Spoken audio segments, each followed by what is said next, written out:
Who is that? Is that me? How to become dissociated in 3 simple steps. First, exit the narcissistic family code. Second, watch the movie Matrix 1. Third, watch The Truman Show. I'm just kidding.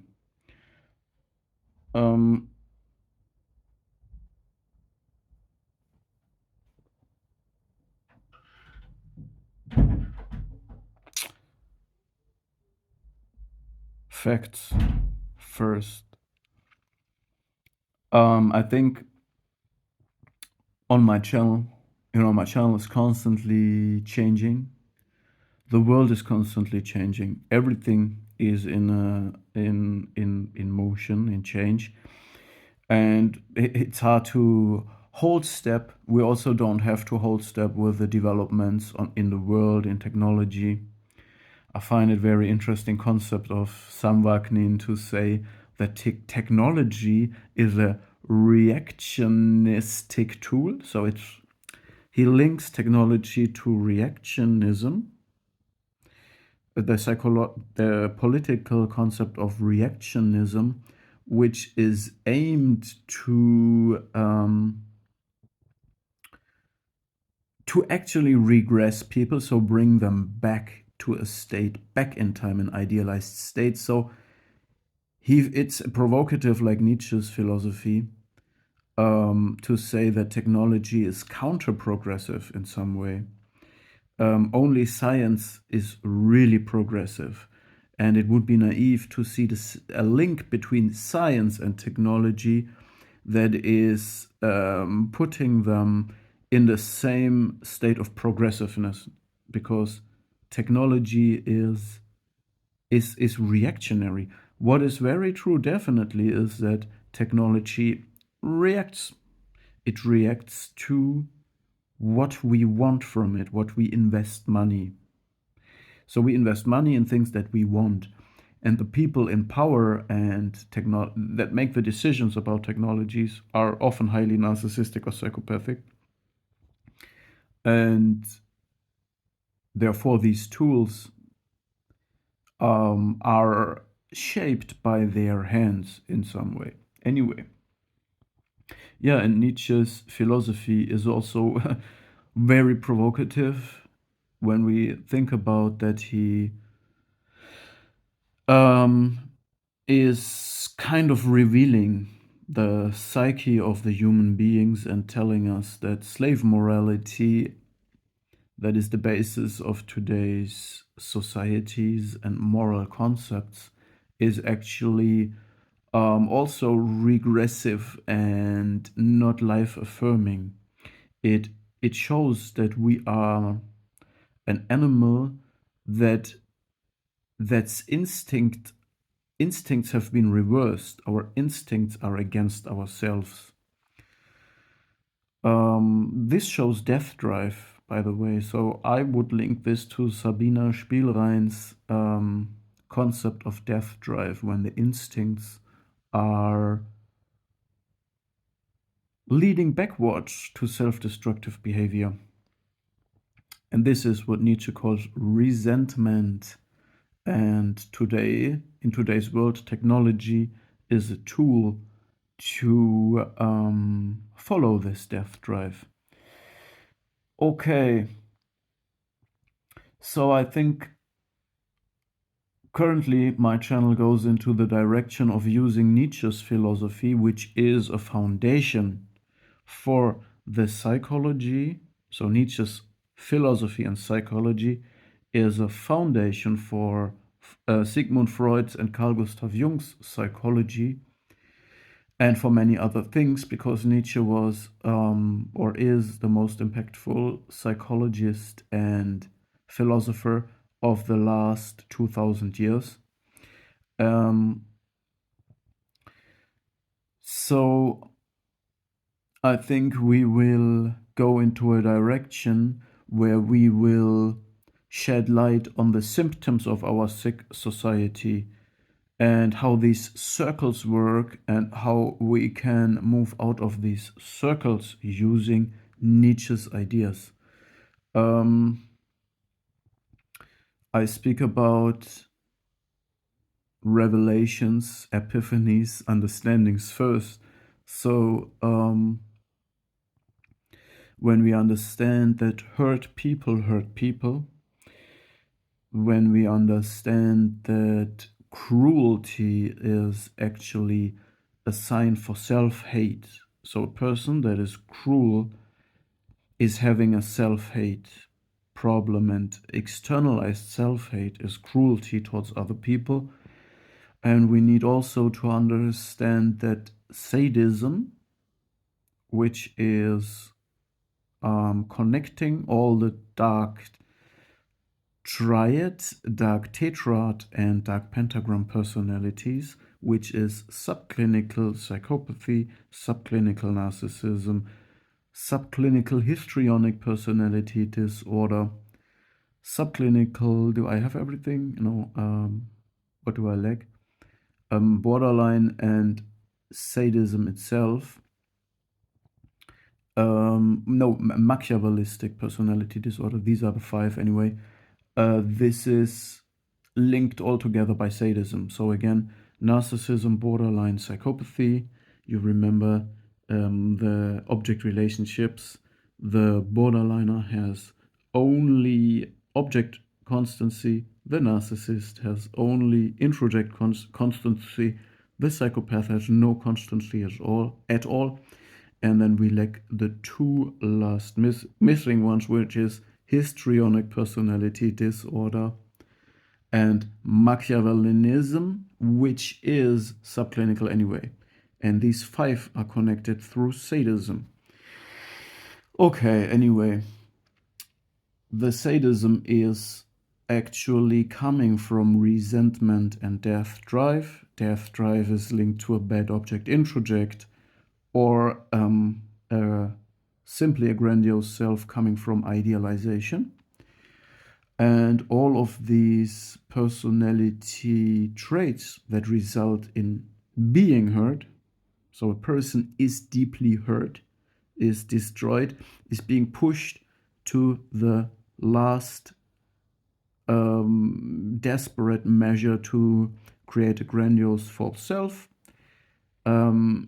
Some of them also have a bad object introjected, a dead mother, and therefore they sacrifice their true self to maintain their grandiosity, and are then governed by death drive, which leads to resentment and sadism.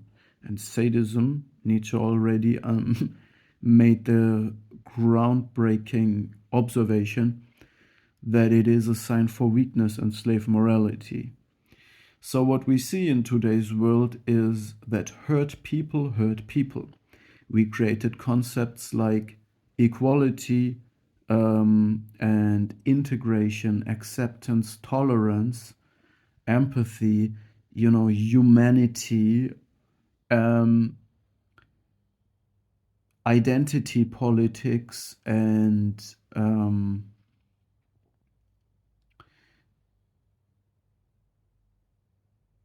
all of this has created safe spaces, and these are all good, seemingly good concepts, but they are immediately infiltrated by victimhood movements that weaponize everything. Victimhood, they are signaling. They are not communicating, they are signaling, and they compete for victimhood. So it's competitive victimhood. It's people who gave up on themselves and want to live as parasites. That being said, Nietzsche also says that a strong individual needs to be able to live with parasites. It's not possible to be strong and thriving and providing and powerful in life without giving life to people who abuse you and live off your energy.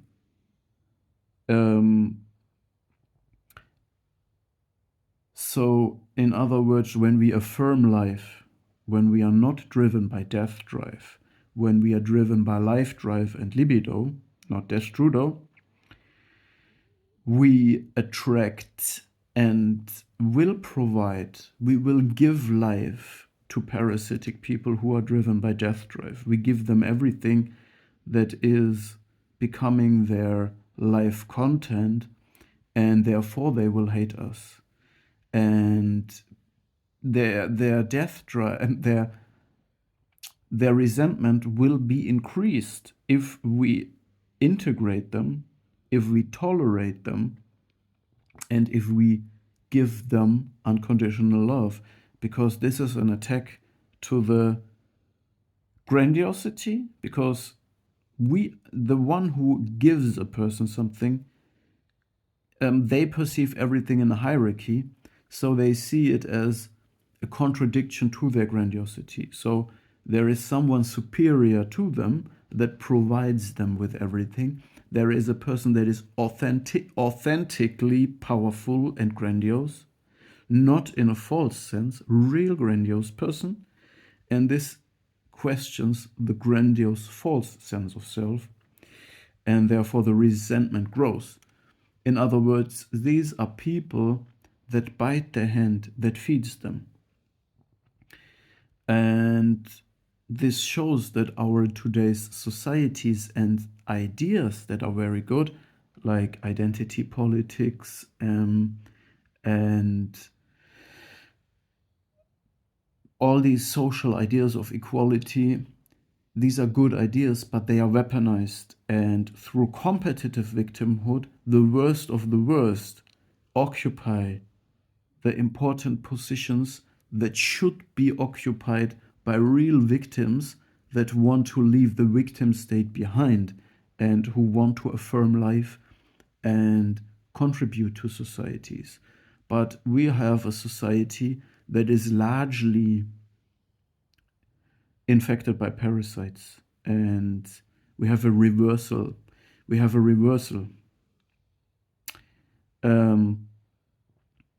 So yeah, I think Nietzsche's idea is very helpful to find out what power really is.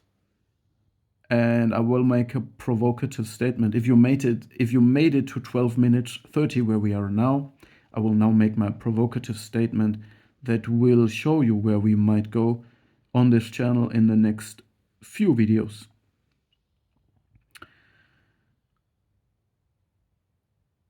We need to find back our way to innocent arrogance and noble power.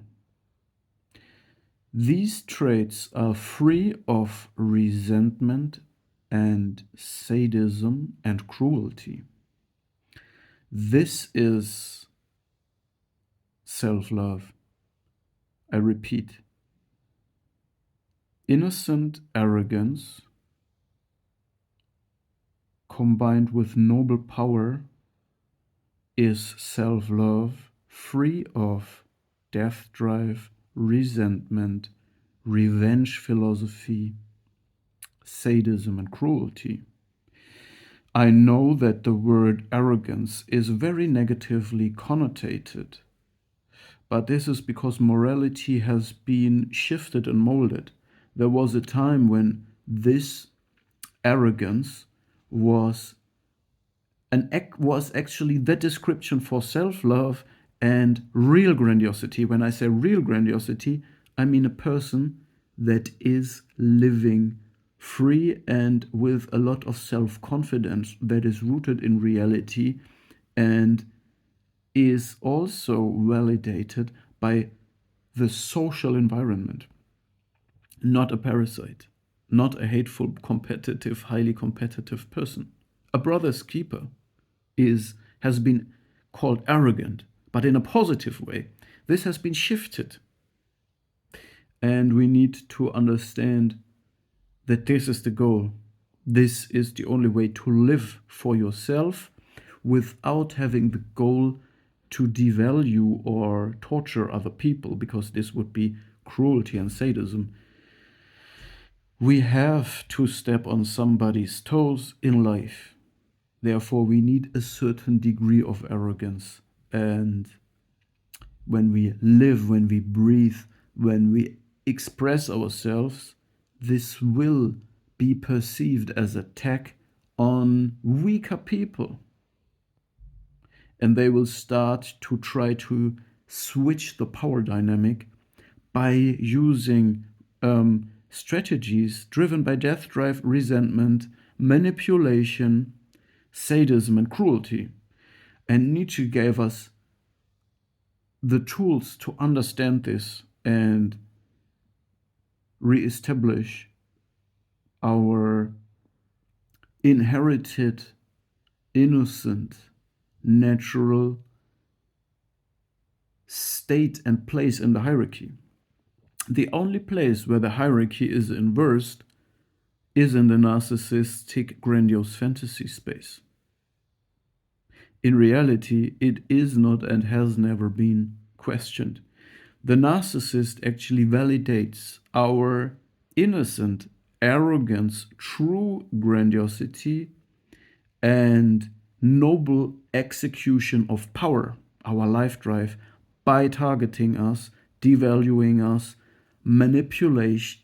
create a manipulative narration and fantasy that is metastasizing all around us in the world, in the social world, to the highest institutions, because we are living in fantastic spaces. But this is too much now. I just give you a glance of where we're going. So we need to understand sadism is a sign of weakness, and cruelty is a sign of self-hate. Narcissism is a compensatory mechanism for shame. Psychopathy is a compensatory mechanism for anxiety.